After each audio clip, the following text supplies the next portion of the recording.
अस्सलाम वालेकुम दोस्तों। आज बात करते हैं कि नस्र कैसे पढ़ाएं। पहले देखते हैं नस्र क्या होता है, नस्र कैसे बनती है। नस्र में अल्फाज की बेहतरीन तरतीब होती है। नज़म के बरअक्स जहाँ खूबसूरत अल्फाज की खूबसूरत तरतीब होती है, यहाँ महज अल्फाज की बेहतरीन तरतीब होती है। जहाँ तक नज़म का ताल्लुक था, वहाँ हम अल्फाज का या गुफ्तगू का अलामती इजहार चुन लेते हैं, इबहम से काम लेते हैं और यहाँ हम आम गुफ्तगू वाला अंदाज इस्तेमाल करते हैं। जहाँ तक नसर का ताल्लुक है, यहाँ अल्फाज के लुग़वी मानों से इस्तिफ़ादा किया जाता है और यहाँ तक अल्फाज की हुस्न तरतीब का ताल्लुक है, जिसे हम अंग्रेज़ी में कोहिजन है कहते हैं। हम यहाँ अल्फाज, फ़िक्रे, तरकीबें बड़ी खूबी के साथ तरतीब देते हैं ताकि हमारा ख़याल आसानी के साथ आगे बढ़े। इसके बाद हम ख़यालात को भी हुस्न तरतीब के साथ पेश करते हैं, यानी अगर कोई बड़ा ख़याल हो, इसे हम छोटे छोटे ज़िमनी ख़यालात में बाँट देते हैं। तो इसके बाद ये पूरा मज़मून या पूरी कहानी, पूरा इंशा या पूरा खाका तरतीब पाता है। जिस तरह हमने अभी बात की नस्र की, जब नस्र की बात आती है तो हमारे जहन में फ़ौरन कोई कहानी आती है, कोई इंशाया आता है, कोई खाका, सवानिया, इसी तरह ड्रामा आ सकता है, अफ़साना आ सकता है, नावल आ सकती है, मकतूब निगारी आती है। इन तमाम चीज़ों का हवाला एक जैसा होता है। जुमलों के ज़रिए इक़्तिबास बनते हैं, फिर इक़्तिबास मिला कर वो पूरा नफ्स मज़मून तरतीब पाता है। तो इस तरह हमने थोड़ा-सा तारुफ़ दिया कि नस्र होती क्या है। हम एक बार फिर इआदा करें, इसमें अल्फाज की बेहतरीन तरतीब होती है, आम गुफ्तगू वाला अंदाज़ होता है, अल्फाज के हकीकी मानियों से इस्तिफ़ादा किया जाता है, अल्फाज की हुस्न तरतीब की जाती है और ख़यालात की हुस्न तरतीब से काम लिया जाता है। मकासद क्या होते हैं जब हम नस्र पढ़ाते हैं? यहाँ 2 तरह के मकासद हो सकते हैं। एक है ज़बान के मुतल्लिक़ ज़्यादा से ज़्यादा मालूमात हासिल करना, यानी मुतल्लिका ज़ुबान का सीखना, और दूसरी बात ये कि उस मुतल्लिका ज़बान का अदब सीखना। तो एक बार फिर हम यहाँ इआदा करें तो अदब में हमारे पास 2 चीज़ें आती हैं, एक है नज़म, एक है नस्र। नज़म में क्या ख़ास होता है जो नज़म में नहीं होता? नज़म में हमारे पास आहंग का होना ज़रूरी है, जिसे हम रिदम कहते हैं। खूबसूरत अल्फाज का होना ज़रूरी है, अल्फाज के मजाजी मानी होने चाहिए और इस तरह अलामती इज़हार होना चाहिए। जबकि नस्र में हम आम मुहावरा इस्तेमाल करते हैं, कहानी वाला अंदाज़ इस्तेमाल करते हैं। यहाँ किरदार होते हैं हकीकी ज़िंदगी के, यहाँ मुकालमे होते हैं, जो किरदार आपस में बातचीत करते हैं वो होते हैं। यहाँ कोई मरकज़ी नुक्ता होता है जिसके गिर्द बात की जाती है। मिसाल के लिए मैं आपको समझाता हूँ। मान लीजिए किसी अफ़साने का मौज़ू इबरत है। इबरत यहाँ मरकज़ी नुक्ता है, तमाम कहानी इसी के गिर्द तरतीब पाएगी। तो ये नस्र में ऐसा हो सकता है। इसी इबरत को फिर छोटे छोटे इक़्तिबास में बाँटा जाएगा। तो इस तरह ये मरकज़ी नुक्ता इस पूरी कहानी में फैला हुआ होगा। यहाँ ज़रूरत पड़ेगी मुकालमे की, किरदारों के बीच जो बातचीत होती होगी, किरदारों की जिनके ज़रिए से ये मौज़ू तकमील को पहुँचेगा। तो इस तरह नस्र और नज़म में बैन फ़र्क वाज़ह हो जाता है। अब हम मकासद की तरफ बढ़ेंगे कि बच्चों में क्या चीज़ें हमें इनकलकेट करनी है जब हम नस्र पढ़ाएँ। पहली बात ये कि जब हम नस्र पढ़ाते हैं, बच्चों में सोचने और समझने की सलाहियत को परवान चढ़ाना है। हम पढ़ाते हैं चाहे बुलंद ख़्वानी से, या बच्चों को कहते हैं कि आप खुद से पढ़ें। तो जो भी सूरत हो पढ़ाने की, या कोई हम मल्टीमीडिया टूल सामने रखें, उस पर से उन्हें दिखाएँ। बच्चों के लिए ज़रूरी बनता है कि वो समझें वो मतन और सोचने की कोशिश करें। पहली बात ये है, पहला मकसद ये होता है कि बच्चे सोचने और समझने की सलाहियत को परवान चढ़ाए। दूसरी बात है कि नए अल्फाज और तराकीब फराहम करवाना। जब हम कोई भी मतन पेश करते हैं, कोई भी नस्र का टुकड़ा पेश करते हैं, इसके ज़रिए से बच्चों तक नए अल्फाज पहुँच पाते हैं, नई तराकीब पहुँच पाते हैं। इस तरह उनके पास ज़ख़ीरे अल्फाज बढ़ जाता है। जब इंसान के पास ज़ख़ीरे अल्फाज बड़ा हो और उनके इस्तेमाल करने का ढंग मौजूद हो, तो वो बातें, गुफ्तगू इज़हार राय तमाम चीज़ें अच्छे से कर सकता है। अब तीसरी चीज़ जो इस नस्र के पढ़ाने के पीछे हमारा मकसद होना चाहिए, नए ख़यालात और मज़ामीन से बच्चों को रूबरू कराना। जब हम कोई नस्र का इक़्तिबास या कोई नस्र का फ़ॉर्मेट पेश करते हैं, अफ़साना हो, नावल हो या फिर सवानिया हो, हर एक में अलग मौज़ू होता है, अलग मौज़ू की अपने-अपने ख़यालातों की लड़ी होती है। बच्चों को उन मज़ामीन और उन ख़यालात से रूबरू कराना हमारी एक ज़िम्मेदारी होती है, जो इस नस्र के पढ़ाने से पूरी होती है। इसके बाद जब बच्चों ने ये 3 चीज़ें की, जब इनके सामने पढ़ा गया, उन्होंने समझा, उन्होंने इस पर गौर व फ़िक्र की, उन्होंने नए अल्फ़ाज़ सीख लिए बिफ़ोर हैंड, तराकीब सीख ली, नए ख़यालात और मज़ामीन के रूबरू हो चुके ये बच्चे। इसके बाद बच्चों को ये कहा जाए कि जो नफ़्स मज़मून है, जो अभी आपने पढ़ा, इसकी पर्दाख्त कीजिए, इसका एनालिसिस कीजिए, इसमें देखिए कैसे-कैसे किरदार है, कैसे-कैसे मुकालमे हैं, कैसे-कैसे नए ख़यालात आपने देखे। क्या ये ख़यालात आपके जैसे ख़यालात हैं? क्या फिर आपके ख़यालात हट के हैं? ये इन तमाम चीज़ों का आप अच्छे से जायज़ा लें, इसका एनालिसिस कीजिए। बाद इसे एक पर्सनल टच भी देना होता है। जब बच्चों को ये चीज़ें पढ़ाई जाए, नस्र का जो इक़्तिबास था या जो भी फ़ॉर्मेट था, हमें ये देखना है कि बच्चों को सिखाएँ कि आप कहाँ-कहाँ देखते हैं कि हमें यहाँ ज़िंदगी के लिए सीख मिली, हमें रेलेवेंस मिली, हमारी ज़िंदगी में ऐसे मौक़े आते रहते हैं, ऐसे ख़यालात की ज़रूरत आन पड़ती है। कहाँ-कहाँ आप अपनी ज़िंदगी को इस नस्र को आईना बनाकर बेहतर बना सकते हैं। इसके अलावा भी एक और मकसद भी होना चाहिए कि नए ख़यालात और उन्वानात से मुतल्लिक़ बच्चों की कोई राय तामीर करवाई जाए। बच्चों से पूछा जाए, जो इस मज़मून में, जो इस इंशाइया में, जो इस कहानी में ये ख़याल इस तरह तामीर किया गया, क्या आपकी राय हूबहू इस जैसी है या फिर कोई और राय आप बनते हैं? बहरहाल आपको भी अल्लाह ताला ने अक़्ल सलीम दिया है, हम इस पर बच्चों से डिबेट भी करवा सकते हैं। गोया यहाँ बहुत सारी चीज़ें सामने आ सकती हैं जब हम नस्र को पढ़ाने की कोशिश करेंगे। अब उमूमी मकासद हम देखेंगे कि उमूमी मकासद क्या-क्या होने चाहिए। तो एक है ये इक़्तिबास समझना, जो भी हमने इसके सामने रखा, ये प्रोज़ पीस, इसका जो इक़्तिबास है ये पूरा का पूरा समझना, मुश्किल अल्फ़ाज़ को ज़हननशीन करना। फिर इससे भी अहम बात, सही तलफ़्फ़ुज़ सीखना। जब उस्ताद बुलंद ख़ानी से नस्र का ये टुकड़ा पढ़ता है, उसे चाहिए कि वो सही तलफ़्फ़ुज़ के साथ पढ़े, ताकि बच्चे भी देखें, सीखें और जब उनकी बारी आती तो वो भी सही तलफ़्फ़ुज़ के साथ इस नस्र को पढ़ सकें। दूसरी बात ये कि मुख्तलिफ़ हालात के मुताबिक ज़बान का लहजा सीखना। देखिए, ज़बान का एक लहजा होता है, कैसे बोला जाए। एक गम का लहजा अलग होता है, खुशी का लहजा अलग होता है, हैरानगी का लहजा अलग होता है। जब इंसान पशेमा होता है तो लहजा अलग बनता है। जब हम कोई कहानी पढ़ते हैं, कोई अफ़साना पढ़ते हैं, कोई ड्रामा पढ़ते हैं, नावल का कोई हिस्सा पढ़ते हैं, इसमें इन तमाम जज़्बात की अक्कासी होती है। इसमें किरदार होते हैं, जब वो गमनाक होते हैं तो कैसे बात करते हैं, जब खुशी में होते हैं तो कैसे बात करते हैं, हैरानगी के आलम में कैसे बात करते हैं।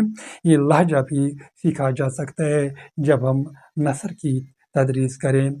इसके अलावा उसलूब होता है, जो अंदाज़े बयां होता है इस अदीब का। देखिए, हमें अपनी बात करने का अलग उसलूब है, दूसरे को दूसरा, तीसरे को तीसरा। बच्चे को ये मालूम होता है कि जो अदीब होता है वो एक माहिर लिसानियात होता है, उसके बात करने का ढंग, उसकी तर्ज तहरीर, तर्ज तकरीर, इससे सीखना होगा। तो वो उसलूब भी बच्चे आहिस्ता-आहिस्ता समझ सकते हैं कि ये जो अदीब है ये आसान अल्फ़ाज़ इस्तेमाल करता है क्या, या फिर ये मुश्किल अल्फ़ाज़ का इस्तेमाल करता है। ये आम बोलचाल वाली ज़ुबान इस्तेमाल करता है कि या फिर मुश्किल मुहावरे इस्तेमाल करता है। अगर ये आसान और आम फहम ज़ुबान इस्तेमाल करता होगा और उसका जो उसलूब है वो फ़साहत और बलागत से पुर हो, तो बच्चा खुद ब खुद ये उसलूब अपने लिए मुतय्यन करता है कि मैं भी जब लिखूँ, मैं जब बोलूँ तो इसी उसलूब के साथ आगे जाऊँ। तो बच्चे को ये उसलूब भी मिलता है इस नस्र की बदौलत। اس کے علاوہ گفتگو میں اتار چڑھاؤ، کبھی ہم چلا کر بولتے ہیں، کبھی ہم خاموشی کے ساتھ بولتے ہیں، نہایت ادب و احترام کے ساتھ بولتے ہیں۔ دراصل یہ بھی زبان کے تقاضے ہیں۔ کبھی غصہ ہو تو ہم چلا کر بولتے ہیں، کبھی ہم بہت ہی اچھی فضا میں سانس لیتے ہیں تو ہم آہستہ سے بولتے ہیں، تو بزرگ کے سامنے آہستہ بولتے ہیں۔ کوئی زبان کا اتار چڑھاؤ، یہ سب چیزیں ہم نثر سے سیکھتے ہیں۔ یا پھر سوال ہو تو نرمی سے شروع کرتے ہیں تو پھر اس میں چڑھاؤ لاتے ہیں۔ جب جواب دینا ہو یا کوئی بیان دینا ہو تو ہم چڑھاؤ سے شروع کرتے ہیں، تو اسے پھر دھیما کرتے ہیں۔ تو یہ چیزیں ہوتی ہے جسے ہم گفتگو میں اتار چڑھاؤ یہ بھی بانپ لیتے ہیں جب ہم اس نثر کا مطالعہ کرتے ہیں۔ ہمیں شعوری طور بچوں کو بتانا ہے کہ ان تمام چیزوں کا خیال رکھیں جب ہم آپ کو پڑھائیں۔ اس کے علاوہ بھی یہ دیکھنا ہے کہ تقریری اور تحریری سطح پر بچوں کے اظہار خیال میں کس قدر پیش رفت ہوتی ہے۔ اس نثر کے پڑھانے کے بعد ہم بچوں کے ساتھ کچھ اور بھی پروگرامز یہاں کرا سکتے ہیں۔ جب پڑھاتے ہیں تو ایسا نہیں کہ یہ ایک طرفہ ٹریفک ہوگا، تو استاد بولتا جائے گا اور بچے سنتے جائیں گے، بلکہ بچے بھی بولنے چاہیے۔ استاد نے بلند خوانی کی، اس کے بعد بچوں کو بھی موقع دیا جائے۔ اس طرح جب ہم سٹیج ہوتا ہے پڑھانے کا، پری ریڈنگ اور وائل ریڈنگ اور آفٹر ریڈنگ، تو پری ریڈنگ کے دوران بھی ہم بچے کے ساتھ ڈبیٹ کر سکتے ہیں، جیسے ہم موضوع ان کے ساتھ ساجھا کرتے ہیں۔ مثال کے طور پر میرے پاس ایک موضوع ہے عبرت، میں بچوں سے پوچھوں عبرت کیا ہوتا ہے، تو پھر اگر انہیں معلوم بھی نہ ہو میں کہوں کہ عبرت یہ ہوتا ہے کہ کوئی لیسن، کوئی انجام، عموماً ہم برے انجام کو عبرت کہتے ہیں، ہم اسے سبق حاصل کرتے ہیں۔ کیا آپ کے آس پڑوس میں کبھی کوئی ایسا واقعہ پیش آیا ہے جس کے بارے بات آپ نے سوچا ہو کہ کچھ بھی ہو میں ایسا نہیں کروں گا، یعنی آپ نے اس واقعے سے سبق لیا ہو؟ اس دوران بچے اپنے تجربات ساجھا کریں گے اور اس کے لیے انہیں اسی زبان کا استعمال کرنا ہوگا۔ یہاں اظہار رائے میں تلفظ بھی دیکھا جائے گا، زبان کا اتار چڑھاؤ بھی دیکھا جائے گا، اسلوب بھی ان کے کام آئے گا۔ یہ تبھی جا کر جب ہم بچوں کو مواقع فراہم کریں گے۔ تو اس کے علاوہ نثر کے اقسام اور خصوصی مقاصد پر بھی ہم تھوڑی بات کریں گے۔ تو پہلے ہے توضیحی نثر، ڈسکرپٹیو ایسے جسے ہم کہہ سکتے ہیں۔ ایسے بھی کچھ موضوعات ہوتے ہیں جہاں انسانوں کے بارے میں، چیزوں کے بارے میں، جگہوں کے بارے میں وضاحت کے ساتھ معلومات دی جاتی ہے۔ تو بچوں کو کیا ملے گا؟ بچوں کو بھی ان چیزوں کے روبرو ہونا ہے، ان اشخاص کے روبرو ہونا ہے، ان جگہوں کے روبرو ہونا ہے، انہیں بھی ان کے بارے میں کل بات کرنی ہوگی، اظہار رائے دینا ہوگا۔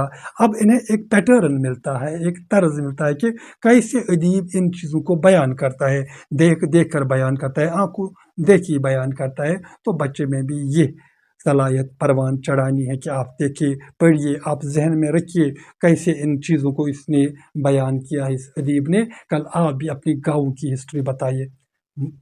مثال کے طور پر ایک ٹاپک ہے پنچ، میں ایک شہر تھا پنچ، یہاں پنچ کی داستان دی گئی ہے۔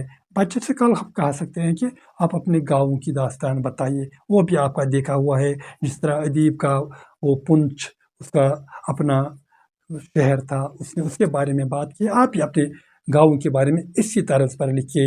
تو یہ ہم توضیحی نثر میں بچے کو ایک اسائنمنٹ دے سکتے ہیں، ادیب سے متعلق حساسیت پیدا کرنا۔ دیکھیے ادیب کن کن چیزوں کے بارے میں حساس ہے۔ حساس کیا ہوتا ہے کہ سینسٹیو ہے، وہ کس چیزوں کو خوش ہوتا ہے، کس چیز کو دیکھ کر ناخوش ہوتا ہے، تو ان چیزوں کو حساسیت کہتے ہیں۔ آپ بھی اگر اپنے گاؤں میں کوئی اچھی چیز نہیں دیکھیں تو آپ کے دل کو بھی برا لگنا چاہیے۔ کوئی اچھی چیز ہے، حسن چیز ہے، تو آپ کے دل کو خوش ہونا چاہیے۔ جس طرح یہ ادیب حساسیت سے کام لیتا ہے، آپ کو بھی حساسیت سے کام لینا ہوگا۔ تو یہ ڈسکرپٹ ایسے میں اس بچے کے ذہن میں انکل کے کیا جا سکتا ہے۔ اس کے بعد ہے ہمارے پاس کہانی عموماً بڑے لوگوں نے لکھی ہوتی ہے، ایک واقعہ ترتیب دیا ہوتا ہے جس کے آخر پر ایک نصیحت ہوتی ہے کہ ایسا کرنے سے ایسا رزلٹ آ سکتا ہے۔ تو جب ہم کہانی بتاتے ہیں، ہمیں بچوں کو بتانا ہے کہ یہ کہانی جس نے لکھی ہے وہ عظیم انسان ہوتے ہیں، دنیا کے کچھ لوگ ایسے ہوتے ہیں جو اس عظمت کو پہنچ چکے ہوتے ہیں، ان کی باتوں میں حکمت ہوتی ہے۔ اس کہانی کو بھرپور پڑھیے، اچھی طرح پڑھیے، اس سے بصیرت حاصل کیجیے، تو جو اس میں نصیحت کی گئی ہے اس نصیحت سے استفادہ کریں، جہاں زندگی میں موقع ملے اس آئیڈیا سے، اس خیال سے استفادہ کریں۔ یہ کہانی سے سیکھ ہمیں ملتی ہے، بچوں میں یہ انکلکیٹ کرنا ہے کہ کہانیاں ایسے ہی ہمیں خوش کرنے کے لیے لکھی نہیں ہوتی ہے، اس میں ایک سیکھ ہوتی ہے، ایک نصیحت ہوتی ہے جو ہمیں جی لینی ہوتی ہے یہ کہانی۔ پھر اس کے بعد جو کہانی میں موجود کردار ہوتے ہیں، اور کرداروں کے دو اقسام ہوتے ہیں۔ اب دیکھیں گے جب کہانی کی بات چلی تو نیک کردار بھی ہوں گے اور بد کردار بھی ہوں گے۔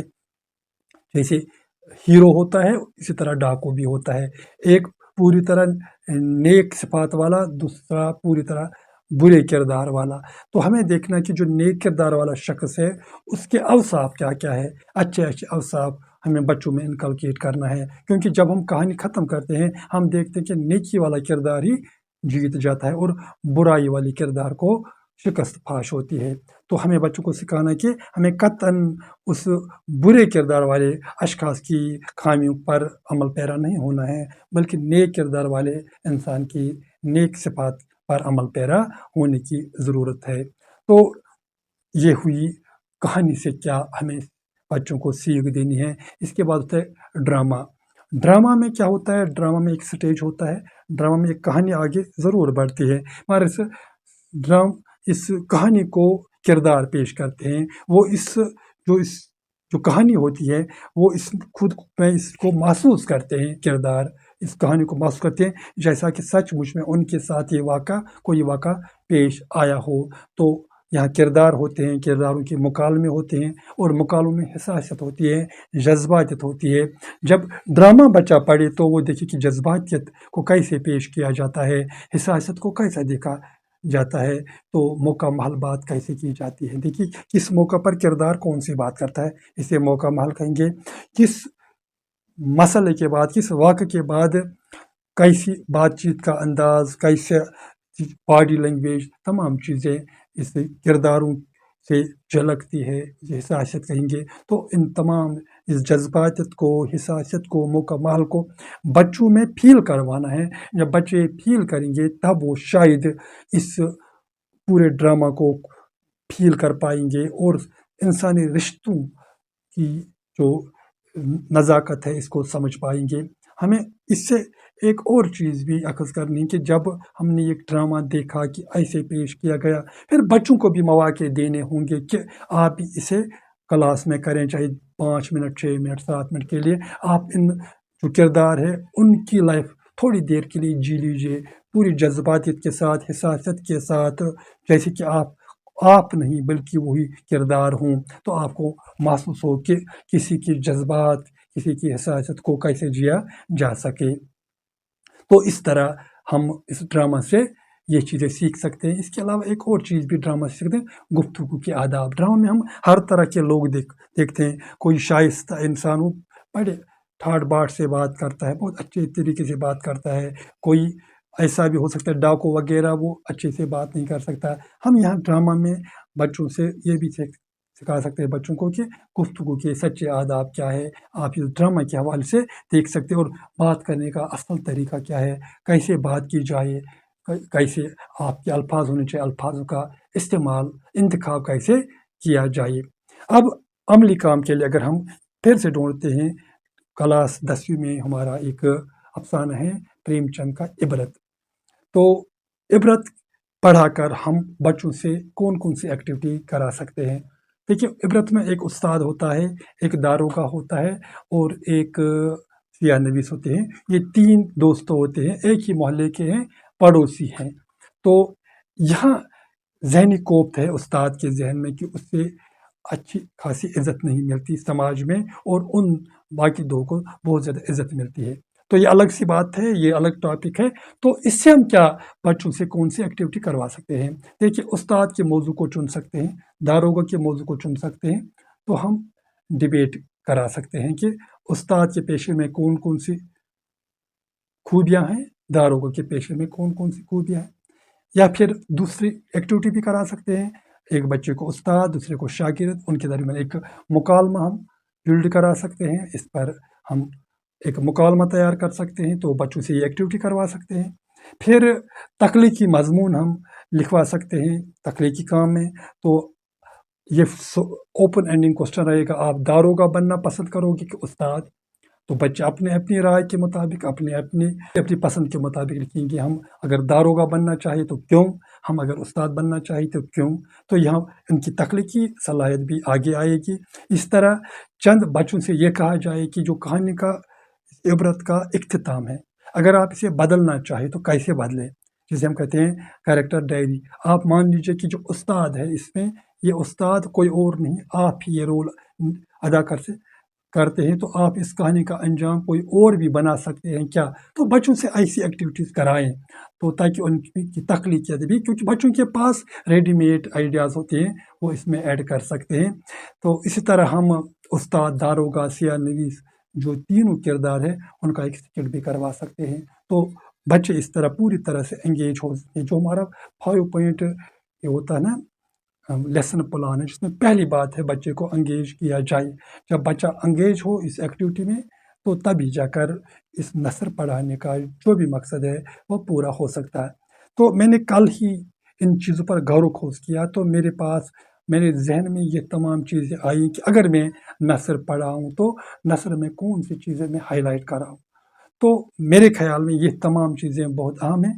बहुत ज़्यादा चीज़ें छूट भी चुकी होंगी, तो अगर आपके जहन में कोई और नुक्ता आता है तो हम उस पर भी बात करें, क्योंकि इस वक्त वीडियो लंबा होने का खतरा है। हम इसी पर बहस करेंगे। हाँ, जो भी आपका पॉइंट हो इस बारे में कि कैसे नसर पढ़ाने का अमल ज़्यादा मज़ेदार बनाया जाए और ज़्यादा प्रोडक्टिव बनाया जाए, तो कमेंट सेक्शन में ज़रूर लिखिएगा। और ये भी बताइएगा कि जो मैंने जल्दबाजी में ही सही ये कुछ निकात मैंने जमा की और आपके सामने साझा किए, क्या इनसे कोई फ़ायदा आपको मिल सकता है कि नहीं। फ़िलहाल के लिए इतना ही। खुदा हाफ़िज़।